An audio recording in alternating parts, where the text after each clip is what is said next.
श्री ज्ञानेश्वरी अध्याय 3. श्री गणेशाय नमो. श्री सरस्वते नमो. अर्जुन उवाच. जायसी चेत्कर्मणस्ते मता बुद्धिर्जनार्दन तत्किं कर्मणि घोरे मां नियोजयसि केशव. ज्ञानोबा तुकाराम. मग ऐका अर्जुने म्हणितले, देवा तुम्ही जे वाक्य बोलिले ते निकेम्या परिसिले कमळापती. श्रोतेजन ऐका. मग देवाला अर्जुन म्हणाला, हे कृपानिधी देवा, तुम्ही जे बोलला ते मी नीट ऐकले.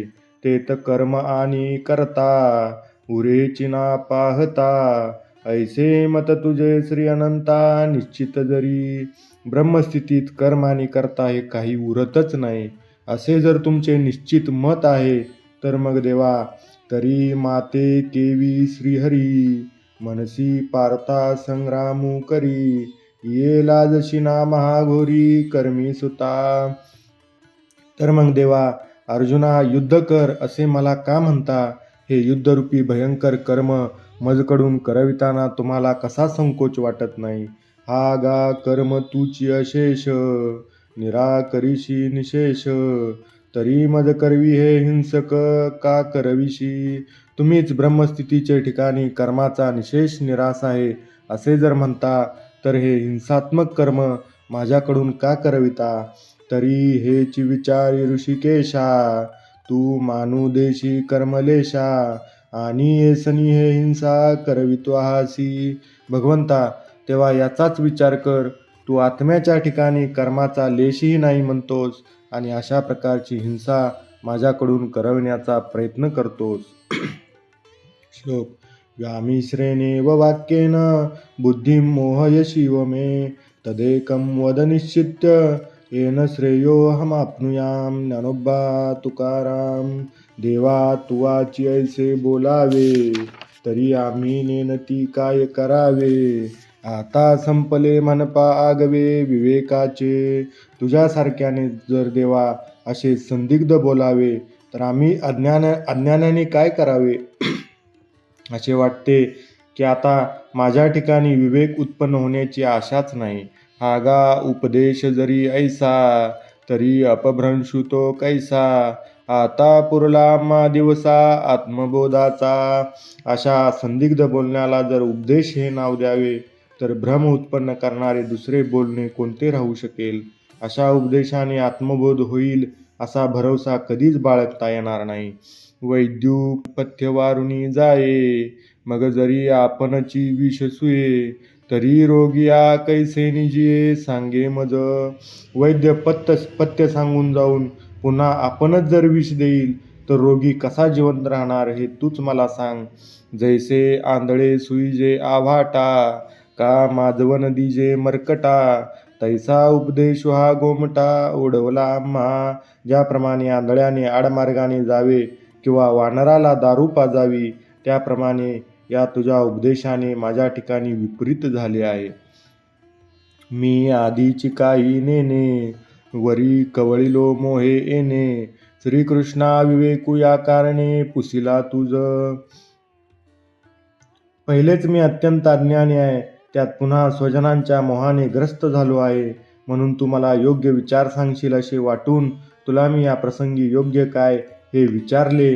पण तव तुझी एक एक नवाई, येत उपदेशा माझी गोवाई.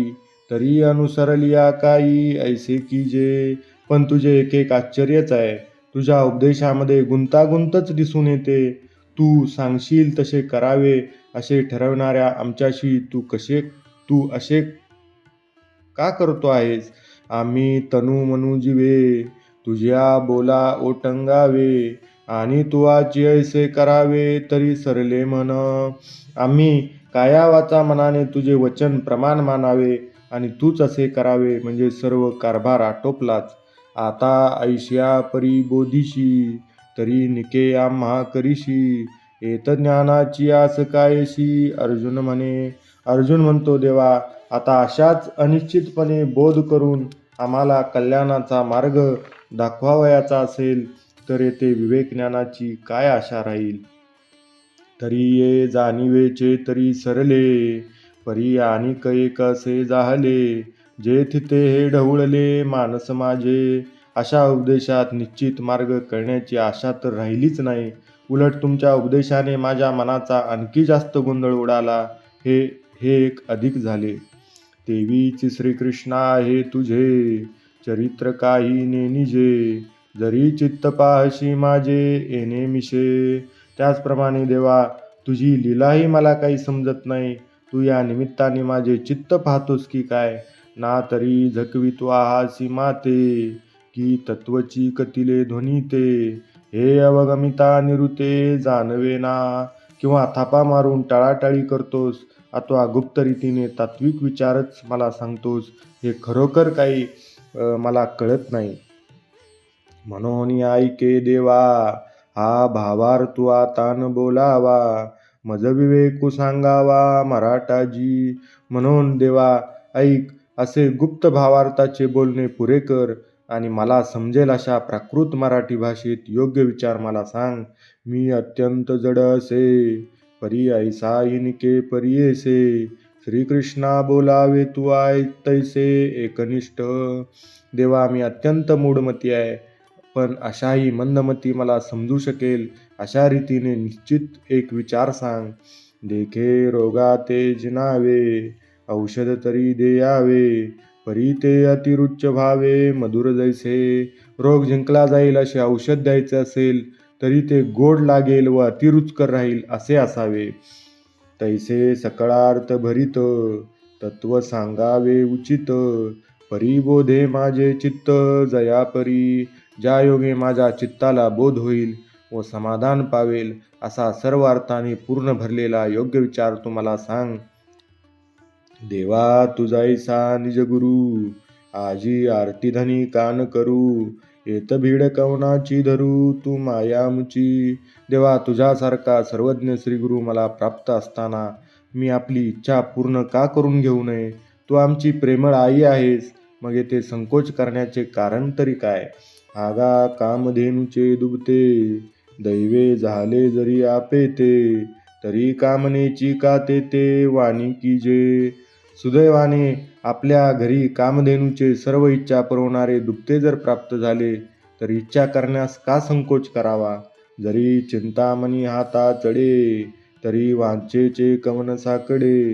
का पुलेनी सुरवाडे इच्छावेना.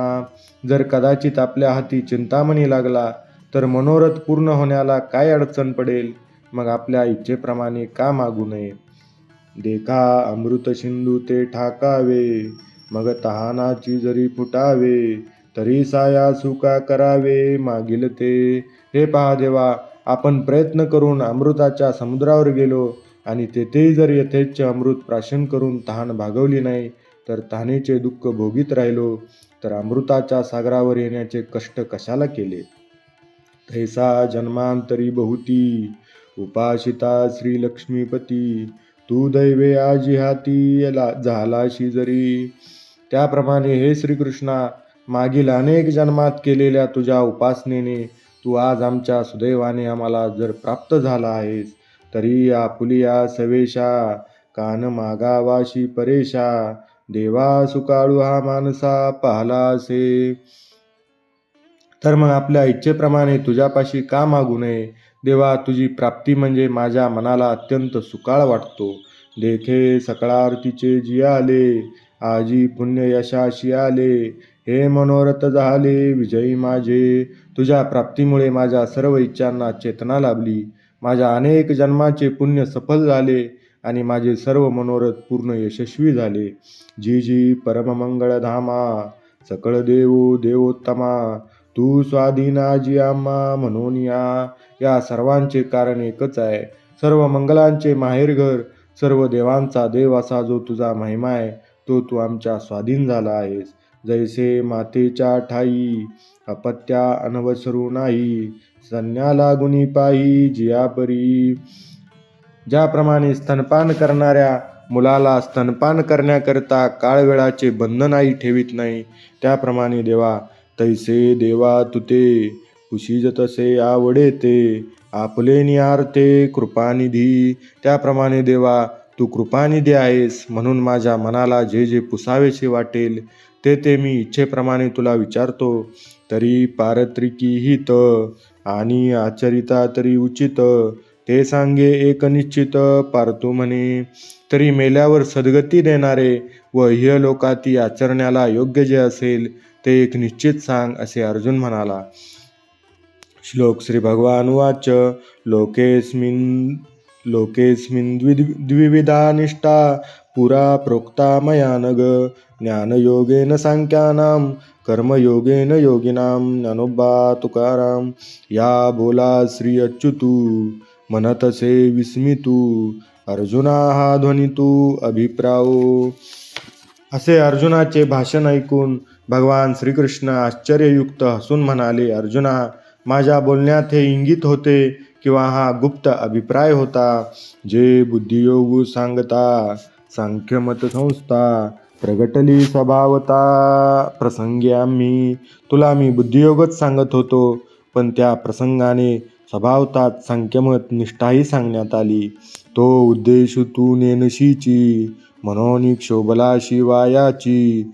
तरी आता जाणे म्याची उक्त दोन्ही. आता हा माझा उद्देश तू न जाणल्यामुळे तुझ्या मनात गोंधळ उत्पन्न होऊन व्यर्थच तुला त्रास झाला.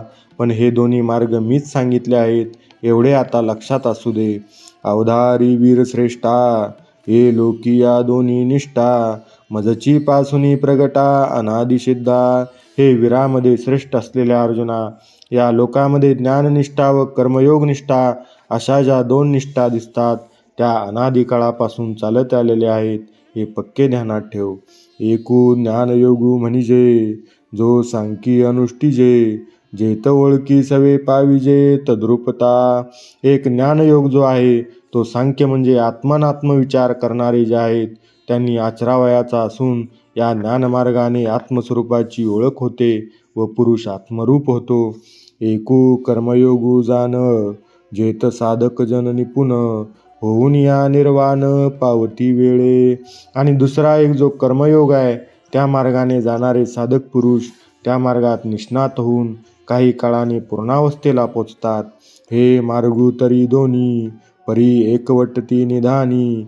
जैसी सिद्ध साध्य भोजनी तृप्ती एक.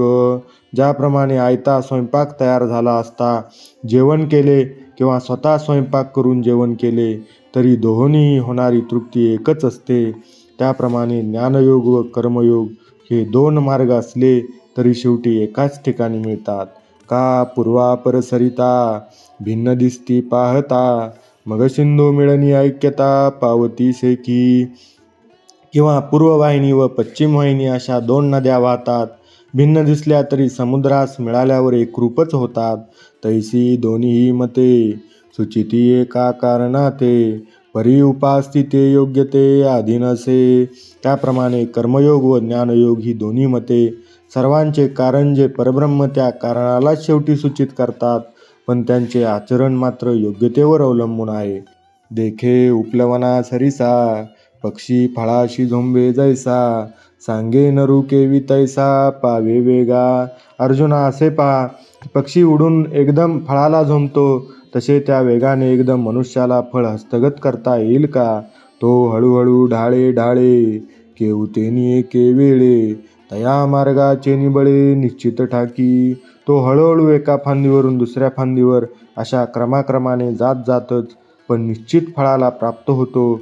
त्याप्रमाणे तैसे देखपा विहंगमते, अधिष्ठुनी ज्ञानाते, सांख्य सद्य मोक्षाते आकळीती. त्याप्रमाणे पक्षाच्या मार्गाप्रमाणे ज्ञानयोगी ज्ञानमार्गाचे अनुष्ठान करून तत्काळ मोक्षाला गाठतात. हेर योगी कर्माधारे विहितेची निजाचारे, पूर्णता अवसरे पावते होती. आणि बाकीचे साधक कर्ममार्गानुसार आपला जो विहित आचार असेल त्याचे आचरण करून काही काळाने पूर्णतेला म्हणजे परब्रह्म स्वरूपाला पावतात. श्लोक न कर्मणा मनारंभा निष्कर्म्यं पुरुषो श्नुते, न च संन्यस्यनादेव सिद्धिं समधिगच्छति. ज्ञानोबा तुकाराम. वाचोनी कर्मारंभ उचित, न करिताची सिद्धवत, कर्महीना निश्चित होई जेना. सिद्ध म्हणजे स्थितप्रज्ञ पुरुष जसा कर्मरहित ब्रह्मस्वरूप होऊन राहतो, तसा उचित कर्माचा आरंभ न करणारा असा कर्महीन पुरुष उचित कर्माचे अनुष्ठान केल्या वाचून शुद्ध म्हणजे स्थितप्रज्ञ पुरुषाप्रमाणे कर्मरहित ब्रह्मस्वरूप होऊ शकत नाही. का प्राप्त कर्म सांडिजे, ये तुलेनी नैष्कर्म्य होईजे. हे अर्जुना वाया बोलीजे मूर्खपणे. किंवा विहित कर्म सोडल्यानेच केवळ पुरुष कर्मरहित होतो असे म्हणणे अर्जुना मूर्खपणाचे आहे, म्हणून व्यर्थ आहे. सांगे पैलतीरा जावे, ऐसे व्यसन का जे तपावे. तेत नावे ते त्यजावे, घडे केवी. अर्जुना सांग, नदीच्या पैलतीराला जायचे आहे, असे जर संकट प्राप्त झाले तर नावेचा त्याग करता येईल का? ना तरी तृप्ती इच्छिजे, तरी कैसे निपाकून कीजे. की सिद्धुईन सेविजे केवी सांगे. किंवा क्षुधा शांती व्हावी अशी इच्छा असल्यास स्वयंपाक न करता कसे भागेल? किंवा आयते शिजवलेले अन्नही घेतले नाही तर भूक शांत होणार कशी? जव निरार्थता नाही तव व्यापारू असे पाही. मग संतुष्टीच्या ठाई कुंठे सहजे. जोपर्यंत विषय सुखाची वासना नाहीशी होत नाही तोपर्यंत प्रयत्न लागतोच. विषया वाचून मन सदा संतुष्ट राहू लागले की प्रयत्न आपोआप थांबतात. म्हणून ऐके पार्था, जया नैष्कर्म्यपदी आस्था. तया उचित कर्म सर्वता त्याज्य हे. म्हणून अर्जुना ऐक, ज्याला कर्मरहित अशा आपल्या आत्मस्वरूपाचे ठिकाणी स्थिर राहायचे असेल त्याने आपले विहित कर्माचरण सोडू नये. पुंडलिक वरदा हरी विठ्ठल. श्री ज्ञानदेव तुकाराम. पंढरीनाथ भगवान की जय. माऊली ज्ञानेश्वर महाराज की जय. जगद्गुरु तुकाराम महाराज की जय. पवनसुत हनुमान की जय. सद्गुरु भगवान की जय. जय जय रघुवीर समर्थ.